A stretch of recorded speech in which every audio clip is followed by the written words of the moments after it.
കഴിയുണ്ട്. പക്ഷെ പുതിയതായിട്ട് മെഷീൻ വാങ്ങിയ ആളുകൾ ആകെ കൺഫ്യൂഷനാവും. ഇത് സ്റ്റാർട്ടാക്കുന്ന സമയത്തെ കടന്ന് കറങ്ങുന്നുണ്ടാവും. പിന്നെ ഹായ്, ടെക്കാനിക്കൽ ടിപ്സിൻ്റെ മറ്റൊരു വീഡിയോയിലേക്ക് എല്ലാവർക്കും സ്വാഗതം. എന്നൊരു ചെറിയൊരു വീഡിയോ ആണ്. 2 കാര്യങ്ങൾ, അതായത് ശ്രദ്ധിച്ചില്ലെങ്കിൽ മെഷീന് എന്നേക്കുമായിട്ട് ഉപയോഗശൂന്യമാവുന്ന ചെറിയ 2 പ്രശ്നങ്ങൾ പറയുന്നത് ചെറുതാണെങ്കിലും മെഷീൻ ഒഴിവാക്കേണ്ട ഒരവസ്ഥയ്ക്ക് വരും. അപ്പം ഇതൊന്ന് ശ്രദ്ധിച്ചിട്ട് എല്ലാവരും ഒന്ന് മനസ്സിലാക്കി വെക്കേണ്ട ഒരു കാര്യമാണ്. അപ്പോൾ കൂടുതലൊന്നും പറയുന്നില്ല, നേരെ വീഡിയോയിലേക്ക്. അപ്പോൾ ഇത് എന്താ സംഭവിച്ചെന്നുള്ളത് നേരെ അഴിച്ച് തന്നെ കാണിച്ചു തരാം. അതിന് വേണ്ടിയിട്ടാണ്.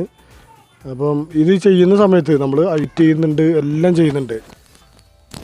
പക്ഷേ ചില ചെറിയ പാളിച്ച കൊണ്ടാണ് ഇങ്ങനെയൊക്കെ സംഭവിക്കുന്നത്. അപ്പം അതിൽ ഈ ഒരു സംഭവം സംഭവിച്ചു കഴിഞ്ഞാൽ പിന്നെ ഒരു രക്ഷയില്ല. കാരണം വേറൊരു ഗ്യാപ്പ് ഇല്ലാത്തതുകൊണ്ട് വേറൊരു ഓപ്ഷൻ ഇല്ല അത് തിരിച്ച് ഫിറ്റ് ചെയ്യാനായിട്ട്. അപ്പം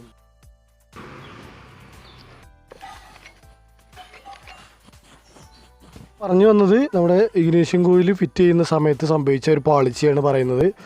അതായത് ഇഗ്നീഷ്യൻ കോയിൽ അഴിച്ചതിന് ശേഷം ഈ നമ്മുടെ ഈ ഫ്ലൈവീലൊക്കെ ഒന്ന് കറക്റ്റ് ചെയ്ത് ക്ലിയർ ആണോ നോക്കാൻ വേണ്ടിയിട്ടും ഇതിനും കൂടിയിട്ടും പുള്ളിക്കാരൻ അഴിച്ചു എന്നാണ് പറഞ്ഞത്. ഒരാൾ അഴിച്ച കാര്യമാണ് ഇപ്പോൾ ഞാൻ പറഞ്ഞുകൊണ്ടിരിക്കുന്നത്. അതായത് സംഭവിച്ചത് ഈ ഇഗ്നീഷ്യൻ കോയിലിൻ്റെ മാഗ്നറ്റുള്ള ഭാഗവും അല്ലാത്ത ഭാഗവും ഒക്കെ പേപ്പർ ഇട്ട് ഒക്കെ ഒന്ന് റെഡിയാക്കി, അതുപോലെ തന്നെ ഇഗ്നീഷ്യൻ കോയിലും റെഡിയാക്കി എല്ലാം ചെയ്തതിന് ശേഷം ഫിറ്റ് ചെയ്യുന്ന സമയത്ത് നമുക്കിത് ഫിറ്റ് ചെയ്യാനായിട്ട് ആകെയുള്ള ഒരു ഓപ്ഷൻ എന്ന് പറയുന്നത് ഈ കേസിൽ തന്നെ, എൻജിൻ കേസിൽ തന്നെ ഒരു ഗാഡി പോലെ ഇങ്ങനെ കൊടുത്തിട്ട് 2 ഭാഗത്തും അതേപോലെ തന്നെ ഒരു ഗാഡി പോലെ കൊടുത്തിട്ട് അതിലേക്ക് ഫിറ്റ് ചെയ്യുക എന്നുള്ളതാണ്. അതല്ലാതെ വേറൊരു ഭാഗത്തും നമുക്കിത് ഫിറ്റ് ചെയ്യാൻ പറ്റില്ല. അങ്ങനെ ചെയ്യുന്ന സമയത്ത് ഇത് ടൈറ്റ് ചെയ്യുന്ന സമയത്ത് ഈ ഭാഗം പൊട്ടിപ്പോയി. അതായത് ഇതിൻ്റെ ഉള്ളിൽ കയറിയതിന് ശേഷം ഈ ഭാഗം പൊട്ടിപ്പോയി കഴിഞ്ഞാൽ പിന്നെ നമുക്ക് പിന്നെ വേറെ ഓപ്ഷൻ ഇല്ല. അതായത് പിന്നെ എന്തെങ്കിലും വെച്ചിട്ട് ഒട്ടിക്കുകയോ അങ്ങനെ എന്തെങ്കിലും ചെയ്ത് കഴിഞ്ഞാൽ ഇത് വർക്ക് ചെയ്യുന്ന സമയത്ത് ചൂടായിട്ട് ഒട്ടിച്ച എന്താണേലും അത് ലൂസായിട്ട് പോരും. പിന്നെ അതേപോലെ തന്നെ ഈ പൊട്ടിയ ഭാഗം അതിലൊട്ടിച്ച് നിർത്താനും പറ്റില്ല. പിന്നെ അലൂമിനിയം ബെൽഡിങ് ഉണ്ട്. അലൂമിനിയം ബെൽഡിങ് ചെയ്യുകയെന്ന് പറഞ്ഞു കഴിഞ്ഞാൽ ഇത് പിന്നെ ശരിക്കും വെച്ചതിന് ശേഷം അതിൻ്റെ മുകളിൽ കൊണ്ടുപോയി ബെൽഡ് ചെയ്ത് നിർത്തുകയാണെങ്കിൽ പോലും നമ്മൾ ഇതേ ആക്സൽ സിസ്റ്റത്തിന് ഇത് പിടിച്ചു കൊടുത്ത് നമ്മൾ ചെയ്യിക്കേണ്ടി വരും. അതായത് ഈ ഭാഗങ്ങളെല്ലാം അഴിച്ചത് മാത്രം കൊണ്ടുപോയിട്ട് ചെയ്യിക്കേണ്ടി വരും. അങ്ങനെ ഓപ്ഷൻ മാത്രമേ ഉള്ളൂ. പിന്നെ ഉള്ളത് അത് ഭയങ്കര റിസ്ക്കും ബുദ്ധിമുട്ടുള്ള കാര്യം തന്നെയാണ്. ഒരുപക്ഷെ ചെയ്യുന്ന ആളുകൾ എന്ന് പറഞ്ഞു കഴിഞ്ഞാൽ ഇത്രയും അലൈൻമെൻറ്റിലും കറക്റ്റിലൊന്നും വെൽഡ് ചെയ്യുന്ന ആളുകളായിരിക്കണം എന്നൊന്നും നമുക്ക് ഉറപ്പ് പറയാൻ പറ്റില്ല. കാരണം പൊട്ടിയത് ഇങ്ങനെ താഴെ വെച്ച് ചെറിയ ഭാഗങ്ങൾ ഇങ്ങനെ കൂട്ടി വെച്ചിട്ട് ചെയ്യുക എന്നുള്ളത് അവർ ചെയ്യുള്ളൂ. അങ്ങനെ അത് ചെയ്ത് കിട്ടിയാൽ പോലും ഇത് ടൈറ്റ് ചെയ്തിട്ട് പിന്നെ ഇതിൽ വെച്ചിട്ട് ടൈറ്റ് ചെയ്യാനും ബുദ്ധിമുട്ടായിരിക്കും.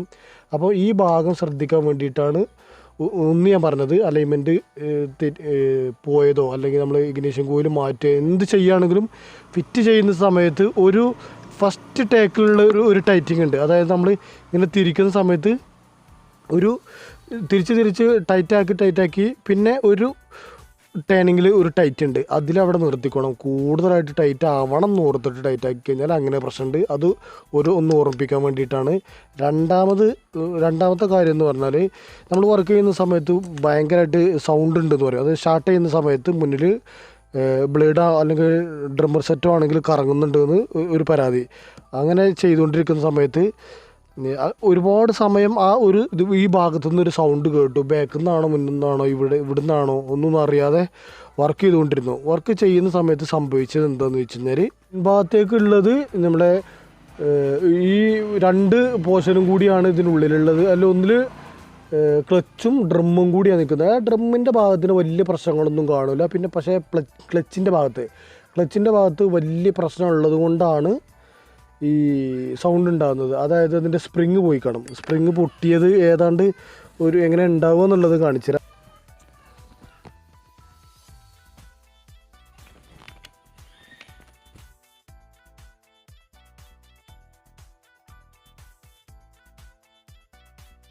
ഇത് ഞാൻ 2 കാര്യത്തിന് വേണ്ടിയിട്ടാണ് അയച്ചത്. ഒന്ന്, നമ്മൾ ഉണ്ടാക്കി ഇട്ട ക്ലച്ച്, അതായത് ഇപ്പോൾ ഏതാണ്ട് 1 വർഷം കഴിഞ്ഞു ഉണ്ടാക്കിയിട്ട ക്ലച്ചിന് ഒരു പ്രശ്നമില്ല. അതേപോലെ തന്നെ കണ്ടോ, ഈ ഭാഗത്തൊക്കെ ഇവിടെ ഒരു ഭാഗത്തൊന്നും ഇതുവരെ തട്ടിയിട്ടില്ല. അതായത് ഞാൻ സാൻഡർ മെഷീൻ വെച്ചിട്ടായിരുന്നത് ഇത് ലെവലാക്കി ഇതിനുള്ളിലേക്ക് വെച്ചത്. അതായത് ഡ്രമ്മിന് കറക്റ്റാക്കി വെച്ചത് സാൻഡർ മെഷീൻ വെച്ചിട്ടായിരുന്നു. കുഴിഞ്ഞ ഭാഗത്ത് ഇപ്പോഴും തട്ടിയിട്ടില്ല, ആ ഭാഗത്തേക്ക് ഇപ്പോഴും എത്തിയിട്ടില്ല അത് സാരം. അത് നല്ല ഈട് നിൽക്കുന്നുണ്ട്. അപ്പം ഒരു ക്ലച്ച് ഉണ്ടാക്കാനുള്ള വീഡിയോ ഞാൻ ചെയ്തിട്ടുണ്ടായിരുന്നു. ആ ക്ലച്ച് ഉണ്ടാക്കുന്ന വീഡിയോ എല്ലാവരും കണ്ടിട്ട് ചെയ്യാൻ പറ്റും. അതിൻ്റെ 100% ഉറപ്പ് ഉള്ള ഒരു വീഡിയോ ആണ്, തെളിവുള്ള വീഡിയോ ആണിത്. ഇത് ഞാനിപ്പോൾ അഴിച്ച് കാണിക്കുന്നത് 2ാമത്തെ പ്രാവശ്യമാണ് ഇതേപോലെ ഇതിനു കൂടി വേണ്ടിയിട്ട് അഴിക്കുന്നത്. പിന്നെ പറയാനുള്ളത്, ഇതിനുള്ളിൽ നിന്ന് സൗണ്ട് കേൾക്കുന്നുണ്ടെന്ന് പറഞ്ഞു പല ആളുകളും. സൗണ്ട് കേൾക്കുന്നുണ്ട്. ഈ സൗണ്ട് കേൾക്കുന്നതിൻ്റെ ഒരു കാരണം എന്ന് പറഞ്ഞാൽ ഈ സ്ക്രൂ ലൂസായി കഴിഞ്ഞാൽ ഇതിനുള്ളിൽ കിടന്ന് അടിക്കും.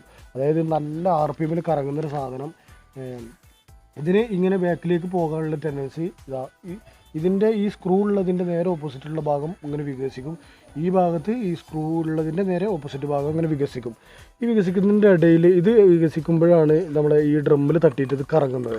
അപ്പോൾ നമ്മൾ ഈ സൗണ്ട് കേൾക്കുന്ന സമയത്ത് ഒന്നും ചെയ്ത് നോക്കണ്ട. ഈ ക്ലച്ചിനാണോ കംപ്ലൈൻറ്റ് എന്ന് അറിയാൻ വേണ്ടിയിട്ട് നേരെ മുൻഭാഗത്ത് പോയിട്ട് ബ്ലേഡോ ഡ്രിമ്മർ സെറ്റോ ആണോ ഇട്ടിരിക്കുന്നത് എന്തായാലും അതിൽ പോയിട്ട് തിരിക്കുന്ന സമയത്ത് ഇങ്ങനെ ഫ്രീ ആയിട്ട് കറക്റ്റായിട്ട് ഇത്രയും സമയം നിന്ന് കറങ്ങിയിട്ടില്ലെങ്കിൽ തീർച്ചയായിട്ടും ഉറപ്പിക്കണം നമ്മളെ ക്ലച്ച് കംപ്ലൈൻ്റ് ആയിട്ടുണ്ടെന്ന്. ക്ലച്ചിൻ്റെ കംപ്ലൈൻറ്റ് ഒന്ന് വരാൻ പോകുന്നത് നമ്മുടെ ഈ ഇതാണ് സ്പ്രിങ് പൊട്ടിയിട്ടുണ്ടാവും. സ്പ്രിങ് പൊട്ടിയിട്ട് ഇതിനുള്ളിൽ കിടന്ന് അടിക്കുകയാണ്. അതായത് സ്പ്രിങ് പൊട്ടിയാൽ നമ്മളറിയില്ല, വർക്ക് ചെയ്യുന്നുണ്ട് താനും. അതായത് സ്റ്റാർട്ട് ചെയ്യുന്ന സമയത്തെ വർക്ക് ചെയ്യും. ഈ സൗണ്ട് കേൾക്കുന്ന സമയത്ത് നമുക്ക് മനസ്സിലാക്കാൻ പറ്റിയിട്ടില്ലെങ്കിൽ സംഭവിക്കുന്ന വലിയൊരു പ്രശ്നം എന്താണെന്ന് ചോദിച്ചു കഴിഞ്ഞാൽ, ഈ ക്ലച്ച് ഇരിക്കുന്നത് എവിടെയെന്ന് കറക്റ്റായിട്ട് നമുക്കൊരു ധാരണ ഉണ്ടാവണം. അതായത് പ്ലേ വീലിലാണ്. ഈ പ്ലേ വീലിൽ കിടന്നിട്ട് ഇത് അടിക്കുന്ന സമയത്ത് ഇതിനുള്ളിൽ കയറിയിട്ട് ഈ കേസിലോ അല്ലെങ്കിൽ ഡ്രമ്മിൻ്റെ ഉള്ളിലോ ഒടക്കി കഴിഞ്ഞാൽ ഇത് കറങ്ങാൻ വേണ്ടിയിട്ട് ടെൻഡൻസി കാണിക്കും. പ്ലേ വീല് കംപ്ലൈൻ്റ് ആവുകയും ചെയ്യും. കണ്ടോ, ഇതിനുള്ളിലുള്ള സ്ക്രൂ ഇരിക്കുന്ന ആ ഭാഗവും പിന്നെ അതേപോലെ തന്നെ ഒരു ലോക്കും ഉണ്ട്, അത് പൊട്ടിയിട്ട് കംപ്ലൈൻ്റ് ആവും. അപ്പോൾ പിന്നെ നമ്മൾ മാറ്റേണ്ടി വരിക എന്താണെന്ന് വെച്ചാൽ ക്ലച്ച് മാറ്റേണ്ടി വരും, പ്ലേ വീല് മാറ്റേണ്ടി വരും. പ്ലേ വീല് പൊട്ടിയിട്ട് ഇങ്ങനെ തിരിഞ്ഞ് നിന്നിട്ട് കറങ്ങുകയാണെങ്കിൽ നേരെ ഈ നമ്മുടെ ഇഗ്നിഷൻ കോയിലും പോകും. അങ്ങനെ 3-4 ഭാഗങ്ങൾ ഒറ്റയടിക്ക് പൊട്ടിപ്പോകാനുള്ള കംപ്ലൈൻ്റ് ആയിട്ട് നമ്മൾ മുഴുവനായിട്ട് മാറ്റേണ്ടി വരും. 1, 2, 3 ഭാഗം. പക്ഷേ ഡ്രമ്മിന് അത്ര വലിയ കംപ്ലൈൻറ്റ് വരാൻ സാധ്യത കുറവാണ്. ഈ 3 ഭാഗം പൊട്ടിപ്പോവും. അപ്പം അതൊന്ന് ശ്രദ്ധിക്കുക. ഇതൊന്നും വലിയ പറഞ്ഞു തരേണ്ട കാര്യമോ അല്ലെങ്കിൽ ഒരു വീഡിയോ ആക്കി കാണിക്കണോ എന്നൊക്കെ ചില ആളുകൾക്കൊക്കെ സംശയം ഉണ്ടാവും. അപ്പം പഴയ അതായത് വർക്ക് ചെയ്ത എക്സ്പീരിയൻസുള്ള ആളുകൾക്ക് പെട്ടെന്ന് മനസ്സിലാവും. സൗണ്ട് കേട്ടാൽ അപ്പം തന്നെ അവർ ക്ലച്ച് വരും. നമ്മുടെ ഹൗസിങ് അഴിച്ച് മാറ്റിയിട്ട് വേഗം ക്ലച്ച് മാറ്റും. ഈ സ്പ്രിങ് പോയതാണെന്നോ അല്ലെങ്കിൽ ഈ സ്ക്രൂ ലൂസായിന്നോ മനസ്സിലാക്കാനുള്ള കഴിയുണ്ട്. പക്ഷേ പുതിയതായിട്ട് മെഷീൻ വാങ്ങിയ ആളുകൾ ആകെ കൺഫ്യൂഷനാവും. ഇത് ഷാർട്ടാക്കുന്ന സമയത്തെ കടന്ന് കറങ്ങുന്നുണ്ടാവും, പിന്നെ ഒന്നും അറിയാതെ ആകെ. അപ്പം പുതിയ മെഷീൻ നമ്മൾ എങ്ങനെയെങ്കിലുമൊക്കെ കഷ്ടപ്പെട്ട് വാങ്ങിയതാകും. അപ്പം ഈ ഒരു കാര്യം അറിയാതെ പോയി കഴിഞ്ഞാൽ അപ്പം നിങ്ങൾക്ക് ഇത്രയും വലിയ നഷ്ടം ഉണ്ടാവും. അപ്പോൾ അങ്ങനെ നഷ്ടത്തിൽ പെടണ്ടല്ലോ എന്ന് ഓർത്തിട്ട് മാത്രമാണ് ഞാൻ ഈ വീഡിയോ ചെയ്തത്. അപ്പോൾ ഇനി ഞാനിത് തിരിച്ച് ഫിറ്റ് ചെയ്യാണ്.